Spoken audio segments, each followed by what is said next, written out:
Jason sat at the dining room table, staring at the text message thread that confirmed his worst fear: "I can't meet tonight, Leah. My wife's getting suspicious." His heart hammered in his chest, but his face remained calm. He had suspected something wasn't right for weeks now. Rachel, his wife of 7 years, had become distant, always glued to her phone, smiling at texts she never shared, and making excuses to stay late at work. Now, he had proof. The married man she was sneaking around with wasn't just a stranger, he was someone Jason recognized. His name was Greg, a coworker of Rachel's who had come to their house for dinner parties with his own wife, Diane. The betrayal cut even deeper, knowing that the man Rachel was cheating with was someone who had shaken Jason's hand, laughed at his jokes, and toasted glasses of wine just feet from their marital bed. Jason clenched his fists, suppressing the wave of anger rising in his chest. He could feel the heat of it pulsing through his veins, but he forced himself to stay composed. Blowing up now wouldn't help anything. He needed to think, to plan, and to make sure Rachel's betrayal didn't go unchecked. That night, Jason said nothing. He watched Rachel as she moved around the kitchen, pretending everything was normal. Her laughter was forced when she spoke, her gaze avoiding his. He played along, acting the part of the oblivious husband, but inside, he was formulating a plan. The first step was finding out everything. Jason wasn't going to confront her half-cocked. He wanted the full scope of her deceit before he made his move. Over the next week, Jason dug deeper. He became a quiet detective in his own home, piecing together the puzzle of Rachel's betrayal. Her phone was locked, but Jason didn't need access to know where she'd been. He checked the family's shared credit card statements, tracking suspicious charges at restaurants he'd never been to. He noticed her car parked at a hotel one evening when she had told him she was working late. It was the phone records that sealed it: long calls and frequent texts to Greg's number, sometimes late into the night. Jason knew he couldn't confront her without concrete evidence, so he took screenshots of everything he found and saved them to a secure folder on his laptop. But what ate at him most wasn't just Rachel's betrayal. It was the thought of Diane, Greg's wife, who had no idea her husband was sneaking around. Jason remembered Diane's warm smile, the way she talked lovingly about her kids, oblivious to the wrecking ball her husband and Rachel were swinging through both their marriages. Jason couldn't let that stand. The confrontation came 2 weeks later. Jason had made up his mind he wasn't going to yell or throw things. He would hit Rachel where it hurt most: her pride and her lies. That evening, when Rachel came home from another supposed late meeting, Jason was waiting in the living room. The air was thick with tension as she walked in, her face pale when she saw him sitting there, her phone in his hand. "Who's Greg?" Jason asked, his voice cold and steady. Rachel froze, her keys slipping from her hand and clattering onto the floor. What are you talking about?" "Don't play dumb, Rachel," he snapped, raising his voice for the first time. "I know about the texts, the calls, the hotel. I know everything." Her face crumpled, and for a moment Jason thought she might deny it. But then she sighed, her shoulders slumping in defeat. "It's not what you think." Don't insult my intelligence," Jason interrupted, standing to his feet. His anger was razor sharp, every word cutting deep. "You've been cheating on me with a married man, a man who has a wife, a man who has come into our house and sat at our table. Do you have any shame at all?" Rachel's eyes filled with tears, but Jason didn't feel an ounce of sympathy. "I didn't mean for it to happen," she said, her voice trembling. It just happened. Greg and I..." "Stop with the excuses," Jason roared. "You didn't fall into this. You made a choice. You chose to betray me, to ruin our marriage, and for what? Some loser who's cheating on his own wife." Rachel broke down, sobbing into her hands, but Jason wasn't done. "Do you know what the worst part is? Diane. Do you even think about her? About how she'll feel when she finds out her husband's been screwing you behind her back?" Rachel looked up, her face streaked with tears. "You're not going to tell her, are you?" she asked, panic creeping into her voice. Jason stared at her, his jaw tightening. "I haven't decided yet, but if you think you're walking away from this unscathed, you're dead wrong." The next day, Jason made his decision. Diane deserved to know the truth. It wasn't about revenge, it was about justice. She had a right to know what kind of man she was married to, just as Jason had discovered what kind of woman Rachel had become. He called Diane that afternoon, his hands shaking as he dialed her number.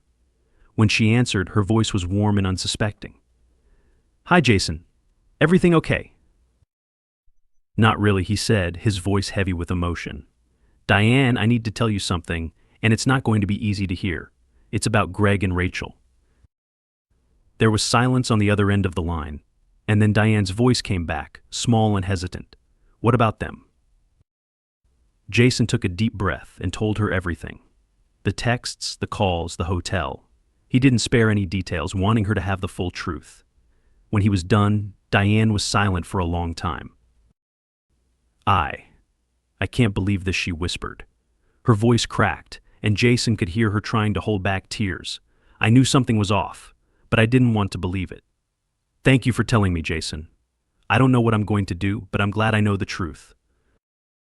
Jason felt a strange sense of relief as he hung up the phone. It wasn't satisfaction, there was nothing satisfying about destroying someone's world, but it felt right. Diane deserved better, just as he did. That evening, Jason confronted Rachel one last time. "I told Diane," he said coldly as she sat across from him at the kitchen table. Rachel's eyes widened in shock and anger. "You what? How could you?" "How could I not?" Jason cut her off. "She deserved to know the truth, just like I did. This isn't just about us, Rachel. You and Greg destroyed 2 families, and now you're going to face the consequences." Rachel's sobs filled the room, but Jason felt no pity. He had given her his love, his trust, and she had thrown it all away. Now it was time for her to deal with the fallout. The following morning, Jason had already made plans. His resolve hadn't wavered overnight, if anything, it had only hardened. He sat at the kitchen table, his laptop open, meticulously going through every financial document, shared account, and legal record he and Rachel had. If this was the end of their marriage, he wasn't going to leave anything to chance.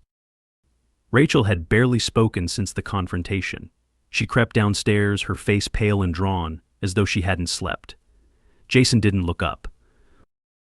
"I called Diane," Jason said plainly, his eyes focused on the screen. Rachel stopped mid-step, her breath hitching. "Jason." "Save it," he interrupted sharply, his tone ice cold. "You don't get to explain or justify this. She knows now. Greg's in the same mess you are." Rachel's hands clenched at her sides. "You had no right to involve her." Jason's chair scraped loudly against the floor as he stood abruptly, his height towering over her. "No right," he barked. "You slept with her husband, Rachel. You destroyed her family. Don't stand there and talk to me about rights." She flinched, but Jason was far past caring about her feelings. He grabbed a folder from the table and opened it, revealing printed copies of texts, call logs, and hotel receipts. He shoved it toward her.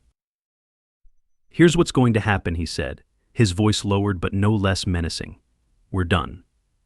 I'm filing for divorce, and I've already called my lawyer. You can either agree to my terms, or we take this to court, where I'll make sure everyone knows exactly what you've done." Rachel stared at the papers, her face flooding with panic. "Jason, please," she pleaded, stepping closer. "Don't do this. It was a mistake. I wasn't thinking." "Stop," Jason yelled, his fists slamming onto the table. "Don't you dare stand there and play the victim. You knew exactly what you were doing every single time you snuck around behind my back. Don't insult me by pretending it just happened." Tears streamed down her face, but Jason remained unmoved. He picked up his phone and started typing. "You've got until this afternoon to decide whether you want to fight me on this. Either way, I'm moving forward. I've already called movers to pack my things." Rachel gasped, her voice breaking. "You're leaving?" Jason laughed bitterly, the sound harsh and devoid of humor. "You expected me to stay after this? You didn't just betray me, Rachel, you humiliated me. You made me the fool while you played house with another man. I've got more self-respect than to stick around for this circus." Rachel collapsed onto the nearest chair, her sobs racking her body. Jason shook his head, disgusted by the sight. "I'm done talking," he said coolly. "Figure out what you want to do, but don't waste my time with more lies." By the afternoon, Jason had packed most of his essentials. He hadn't said more than a few clipped words to Rachel all day, and she seemed too shell-shocked to respond. As he loaded the last suitcase into his car, his phone buzzed with an email from his lawyer confirming their scheduled meeting for the next day. Jason drove away without looking back. He spent the night at a nearby hotel, his mind racing. He knew the road ahead wouldn't be easy, but for the first time in weeks, he felt a strange sense of clarity. He wasn't just reacting to Rachel's betrayal anymore, he was taking control. The next morning, he met with his lawyer, a sharp, no-nonsense woman named Claire who immediately impressed Jason with her expertise. He laid out everything he had: the evidence, the timeline, and his plan to push for an uncontested divorce. Claire nodded as she flipped through the folder. "You've got a strong case," she said, her tone professional. "With this evidence, you can push for favorable terms. Have you discussed any of this with your wife yet?" "She knows it's coming," Jason said flatly. "Whether she fights me on it is up to her." Claire gave him a reassuring smile. "We'll be prepared either way." Meanwhile, Diane wasn't taking Greg's betrayal lightly. She had called Jason later that evening, her voice still shaky but firm. "Jason," she began, "thank you again for telling me. I don't know what I would have done if you hadn't." "You didn't deserve any of this," Jason replied, his tone softening. "I just thought you had a right to know." Diane hesitated before speaking again. "I don't want to put you in an awkward position, but I filed for divorce today." Jason blinked in surprise. "That fast?" "I'm not wasting time," Diane said, her voice resolute. "Greg made his choice, and I'm making mine. I just thought you should know, in case you wanted to coordinate anything." Jason paused, considering her words. "I appreciate that," he said after a moment. "Let's stay in touch. It might help to have someone who understands what we're going through." Diane agreed, and they ended the call on a note of shared determination.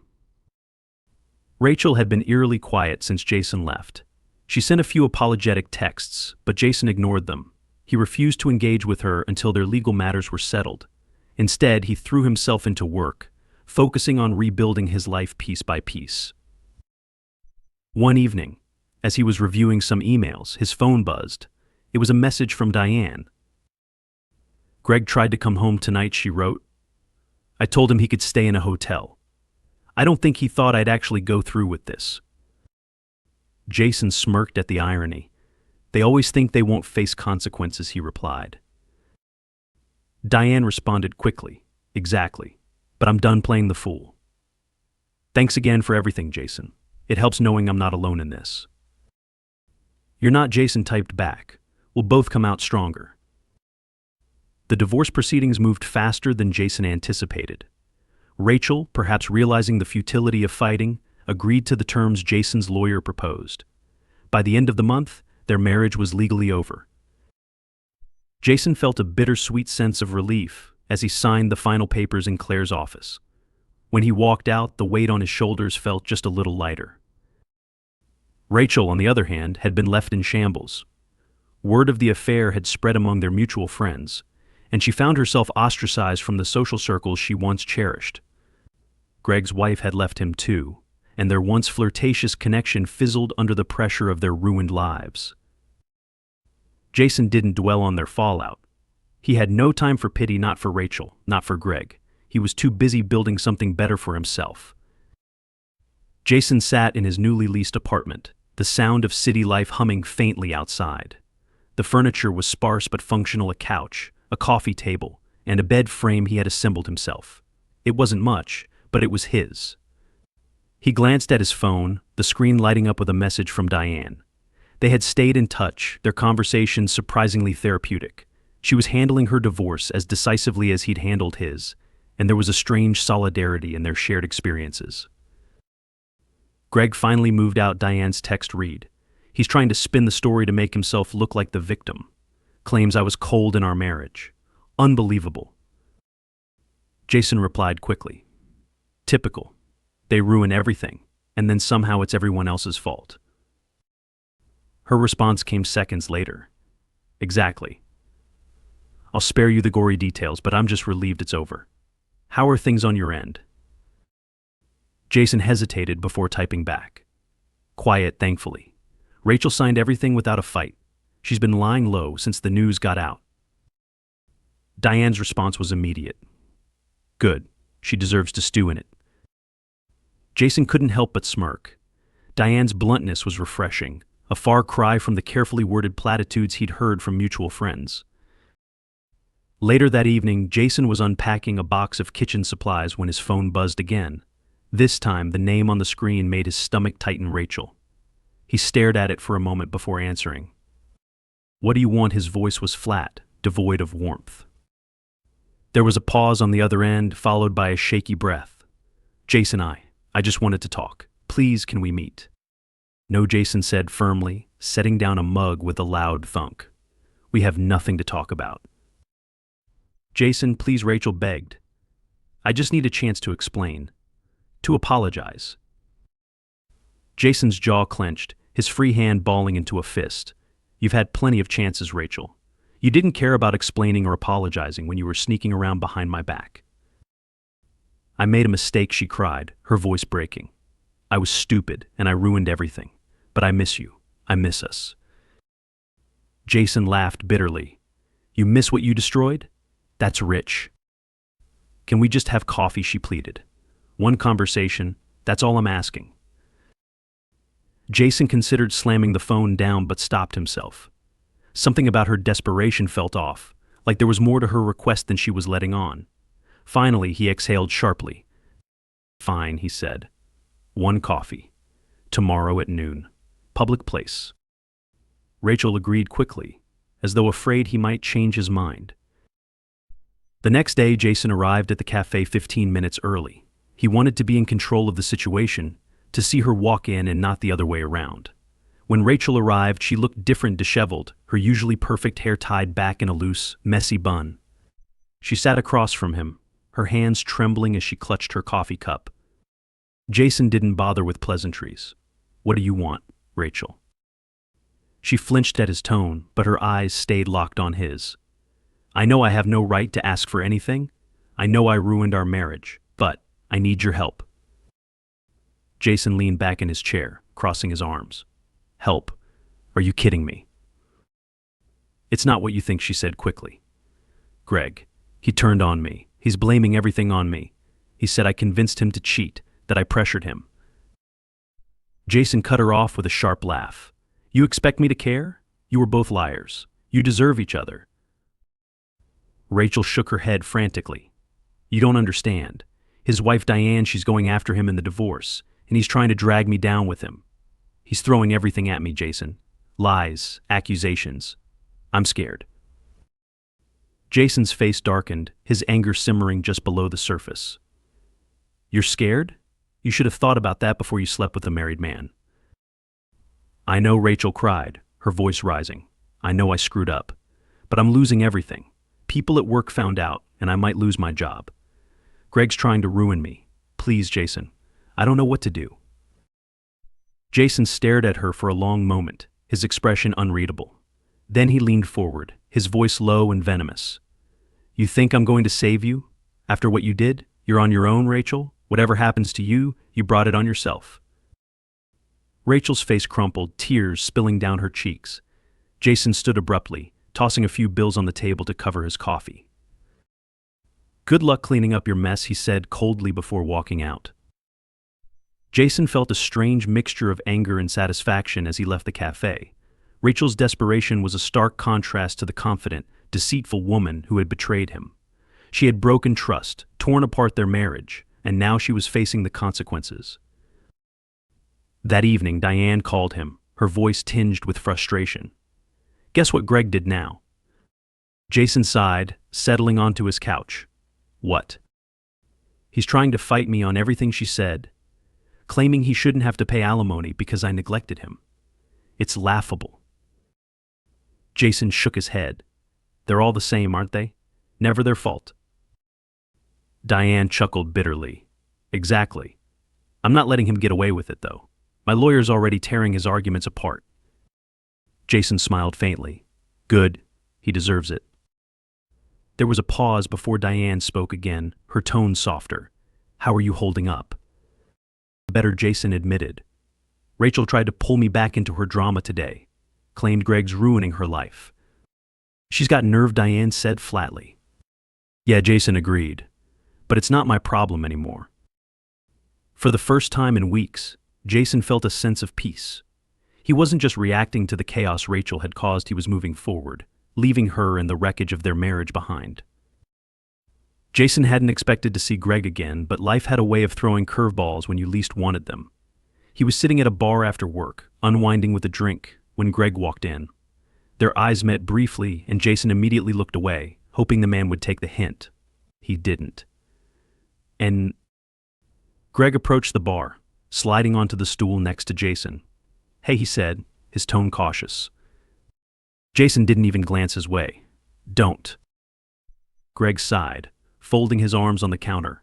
"Look, I know I'm probably the last person you want to talk to, but I need to clear the air." Jason turned to him finally, his expression cold. "You need to clear the air? You destroyed 2 marriages, dragged my life through hell, and now you think we're going to have a heart-to-heart-to-heart over drinks?" Greg held up his hands defensively. "I'm not here to fight, man. I want you to know my side of things." Jason's laugh was sharp and humorless. He set his glass down with deliberate force. "Your side of things? Let me guess you made a mistake you didn't mean for it to happen, and somehow this is all just a big misunderstanding. Am I close?" "I'm not excusing what I did," Greg said quickly. Look, Rachel isn't who you think she is." Jason's jaw tightened. "And you think I'm interested in your analysis of my ex-wife? Get to the point, or get lost." Greg hesitated, his gaze darting around the bar like he was afraid someone might overhear. Then he leaned in slightly. "She's been spreading lies about you, Jason. At work, to our colleagues, making you out to be the bad guy." Jason's eyes narrowed. "What lies?" Greg rubbed the back of his neck, clearly uncomfortable. "She's telling people you were controlling, that you didn't support her career, that you were emotionally distant. It's all nonsense, but people are talking." Jason's anger flared hot and immediate. He stood abruptly, his chair scraping loudly against the floor. "And you expect me to believe you're telling me this out of the goodness of your heart? You're a liar, Greg. Why should I trust anything you say?" Greg looked genuinely nervous now, his voice dropping lower. "Because it's the truth. And because she's saying the same things about me. She's throwing both of us under the bus to save face." Jason stared at him for a long moment, his fists clenched at his sides. Then he grabbed his coat and turned to leave. "Stay out of my life, Greg." As he walked out of the bar, his mind raced. Was Greg telling the truth? And if he was, how far was Rachel willing to go to protect herself? The next morning, Jason found himself pacing his office, the anger still simmering in his chest.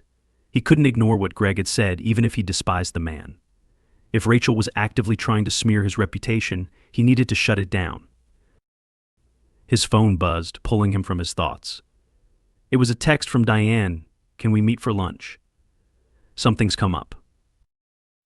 Jason responded quickly, agreeing to meet her at a nearby cafe. When he arrived, Diane was already seated, her expression tense. "What's going on?" he asked as he sat across from her. Diane pushed her phone across the table. "I thought you should see this." Jason picked up the phone, his stomach sinking as he read the messages on the screen. It was a group chat one that included several of Rachel and Greg's former colleagues. The messages painted Jason and Diane as bitter, vindictive exes who couldn't handle being left behind. Rachel's name appeared frequently, her tone smug and self-assured. Jason's grip tightened on the phone. "She's really doing this?" Diane nodded, her jaw clenched. "And Greg's not innocent either. He's been feeding into it, trying to make himself look like some kind of victim. It's disgusting." Jason set the phone down carefully, his mind racing. "We can't let them get away with this." Diane's eyes met his, her determination mirroring his own. "I've already started talking to a lawyer about defamation. They're crossing lines now." Jason nodded, his respect for Diane growing. "Good. Let me know if you need any evidence. I've got plenty of receipts." She smiled faintly. "Thanks, Jason. I'm glad we're on the same team." That evening, Jason decided it was time to confront Rachel directly.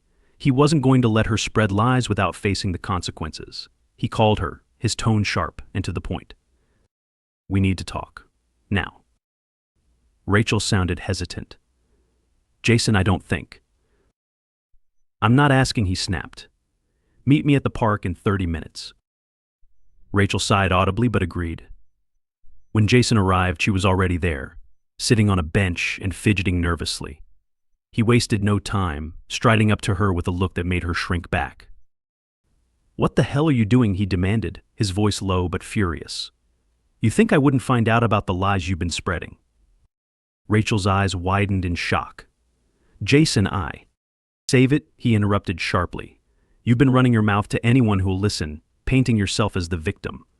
Do you really think people are going to believe you after everything you've done? Rachel's face flushed with anger. I'm just trying to protect myself. Do you have any idea what it's been like for me? Everyone's turned on me, my friends, my colleagues. Good, Jason snapped. You earned it. But dragging my name through the mud to make yourself feel better? That's low, even for you. Rachel stood, her hands balled into fists. You don't understand. I've lost everything, Jason. My job's on the line, my reputation's ruined. And whose fault is that he shot back? You made your choices, Rachel. Now you're living with the consequences. But if you think I'm going to sit back while you try to rewrite history, you're dead wrong. Rachel's eyes filled with tears, but Jason didn't care.